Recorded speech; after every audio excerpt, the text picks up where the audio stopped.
What's up, everybody? I'm here to discuss Israel Adesanya versus du Plessis for the middleweight championship at UFC 305. The Thunder Down Under. They got a lot of bad blood, and that's probably why Izzy's getting a shot right now, because it's not a meritocracy. If it was, someone like Strickland would probably be getting the shot. But since they had that awkward, weird encounter, and they got all that bad blood going into this matchup, that's what sells. And I'm sure that's why this video will probably get clicks, because it is a very highly anticipated matchup, and that's what UFC is about these days, is making money and not really giving title shots to the people who earn them. But I'm going to break down their striking, their grappling, their physical traits, the momentum, their age, and kind of go over everything here. First off, momentum-wise, you got DDP on a 9-fight win streak, and so he's coming in hot. Just beat Strickland, just beat Whitaker. So I mean, he is, he has really reached the pinnacle of his career, and he's 30 years old, so he is right there in the prime. And then you got Izzy, who's 35 now, and he's 1-2 in his last 3. And even in the PA or win, he was kind of getting torched round 1, and then Peña hurt him in round 2, and he landed that big shot and knocked him out. And honestly, y'all probably would assume I'm an Izzy hater, but I actually was a huge Israel Adesanya fan at one point.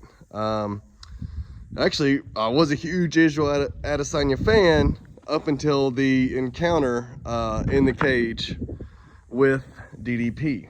That shit was disgusting to me, and not what I'm about at all.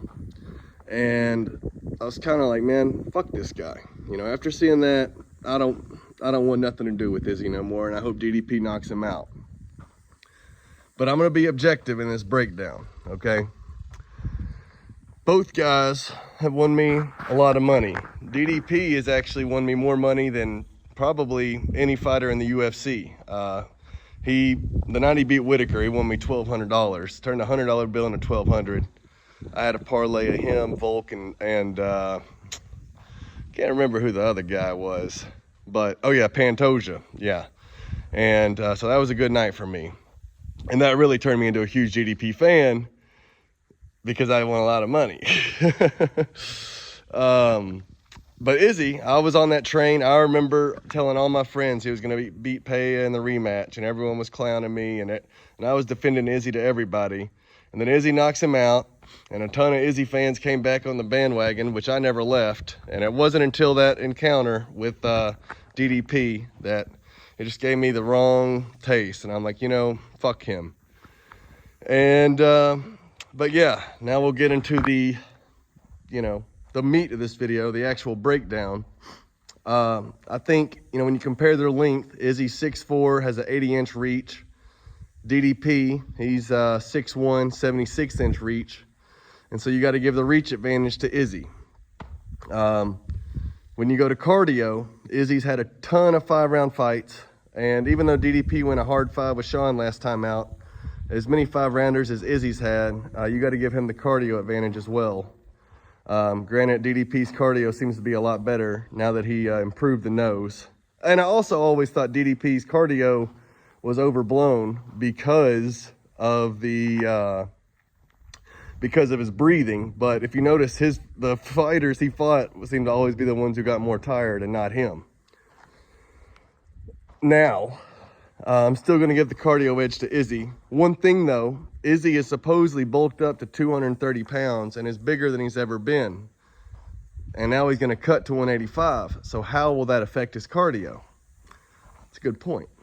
So it'll be interesting to see if his cardio stays great carrying all that extra weight. Now, to the speed. I would give Israel Adesanya the speed advantage. But then again, carrying all that extra weight, how is that speed going to carry over? And he is getting older, and someone like Izzy relies a ton on his athleticism in his game. So how will that affect him? Now the activity. DDP stayed active, never taking any time off. Izzy hadn't fought in over a year. So I'm going to give that edge to Dricus du Plessis. And momentum, we already talked about. He's on a 9-fight win streak. Izzy's 1-2. So you got to give that edge to DDP as well. Power. Got to give that edge to Dricus du Plessis. I think he's stronger in grappling exchanges, and I just think he's more powerful in general. Now, Izzy, though, he has bulked up, so will that increase his power a lot? The Izzy weight gain really makes this interesting now that I think about it, because how's it going to affect speed? How's it going to affect cardio? How's it going to affect power? So that's actually very interesting. Now we'll go to technique. I would say Izzy definitely has the better technique, and he has more techniques. So I'm going to give him the technical advantage. And what else should we break down? Durability. I'm going to say Dricus is the more durable guy. We've seen Izzy get dropped bad by Sean Strickland, who doesn't even really hit that hard. And we've seen him get, hurt really bad by Alex, and we saw him get knocked out by Alex. And we saw Kelvin Gastelum hurt him really, really bad as well. So, and Dricus, we might have seen him, we've never really seen him hurt that bad. And he just kind of seemed to be like a tank and just keep going forward no matter what. I remember Till kind of stung him a little bit, but he's a tough SOB, and he's going to keep marching forward. So I'm going to give durability to DDP. He's also just a thicker guy in general. To the next thing, kicks.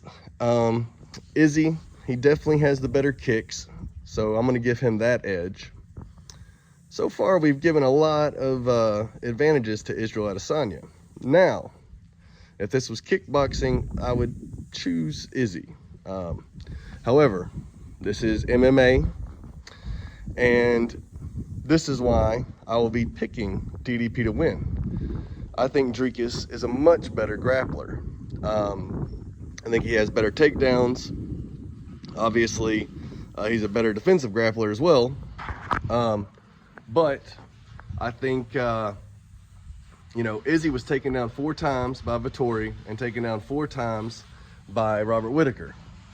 And DDP, he took down Robert Whittaker himself and mauled him on the ground. And Izzy's given up his back a few times, and DDP can lock in subs, whereas Vettori and Whittaker, they're not known for their submissions. And so I would definitely give the grappling edge to DDP and the submission edge to DDP. And since he's a stronger guy, I think, I think that's definitely going to lead to him being able to get takedowns. If he wants them, I think he can get them. And I actually think that's another reason why Izzy might have bulked up, because he needs that strength to keep DDP off of him. If he goes in there skinny, he knows DDP's going to grab him and ragdoll him.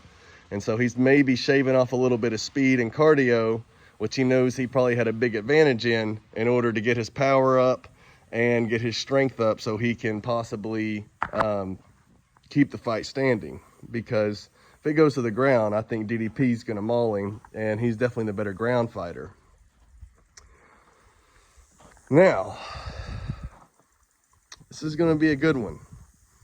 I've been a fan of both. I jumped off the Izzy train, and I've been on the DDP train really his whole UFC career. I've bet on him every single fight. I've picked him every single fight.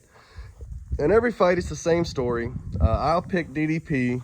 Everyone tells me how stupid I am. And then DDP goes out there and wins, and then those people are nowhere to be found. And so, official prediction.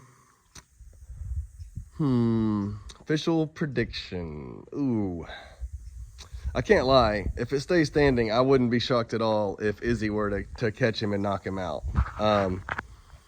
He's very, very fast and a great counter striker. And someone like DDP who's going to march forward, they are going to walk right into the fire, kind of like Robert Whittaker did, where someone like Strickland, who's really defensive and make Izzy goes first, he really struggled with that. So if it stays standing, I think Izzy will win, but I think DDP's smart enough to know that he needs to take him down and either submit him, ground and pound him, or win by decision. And for that, I'm going to pick Dricus du Plessis to win a unanimous decision. Let me know what y'all think.